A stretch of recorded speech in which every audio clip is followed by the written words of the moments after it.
What makes a great cheesesteak a great cheesesteak? Well, there are different attributes. So you have the roll, the meat, obviously. You have the onions. You have the drip. If there's no drip, it wasn't a very good cheesesteak. Okay, so you want the drip. When the meat, the hot meat, meets with the warmed Cheese Whiz or American cheese, there's going to be some juices that come from that. If there's not, it was on the grill too long. Well, you always factor in the cost, right? So are you getting enough cheesesteak for the price that you're paying? So Jim's on 62nd Noble was my childhood spot that I absolutely love. But like, if you went on Sunday to Jim's, the Sunday steak was different.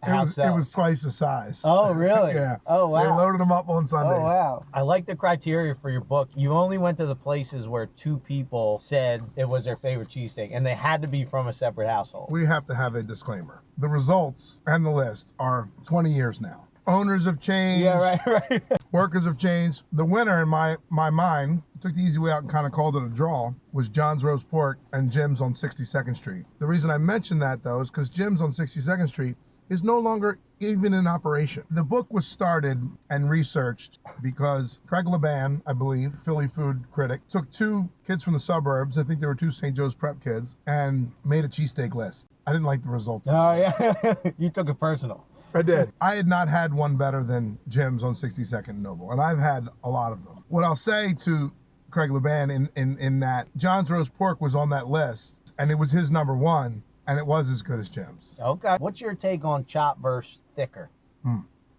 That's a good question. You should never bite into a cheesesteak and have a piece of meat like flap down and hit you on the chin. That should never happen. Could not agree more. However, there's another side to that. You should not hear spatulas wailing away on the meat on the grill. Ching, ching, ching, ching, ching, ching, ching. It's the meat being murdered. There's a line. Like, this meat is chopped, but it is not overcooked and it hasn't been brutalized. You take really high quality meat, which is paper thin to begin with, you put it on the grill, you move it around a little bit, and you're done. Something that's been happening recently, and this, to me, it's a recent trend. I didn't see this growing up, but people have been ladling the whiz on top of the cheesesteak. It's unconscionable. American, provolone, mixed in. Whiz on the roll goes under the grill, gets a little warm, not toasty, just warm, and then the meat on top. But the ladling on top, I remember ordering the cheesesteak at Pat's, and I literally finished the sentence, and he handed me the cheesesteak. I almost didn't even eat it after that. Like, no one loved this cheesesteak.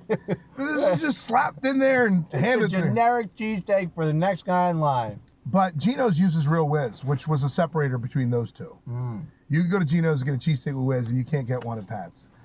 Real Whiz is in the cheese whiz, authentic cheese whiz. whiz. Gotcha. Yeah. Okay. All right. Not Yukon Gold or some other product, not Velveeta or something else. I'm going to keep my eye out for that in the future. But I would say, if you order a cheesesteak American, and in the process of making their cheesesteak, they turn toward a ladle, just leave. Just run from the experience. Yeah, this is a pleasure. Thanks a lot. This was awesome. Thanks so much for coming on. Make sure you check out our conversation. We had an awesome talk about coaching, parenting, and the time he cut Kobe Bryant from his AAU team.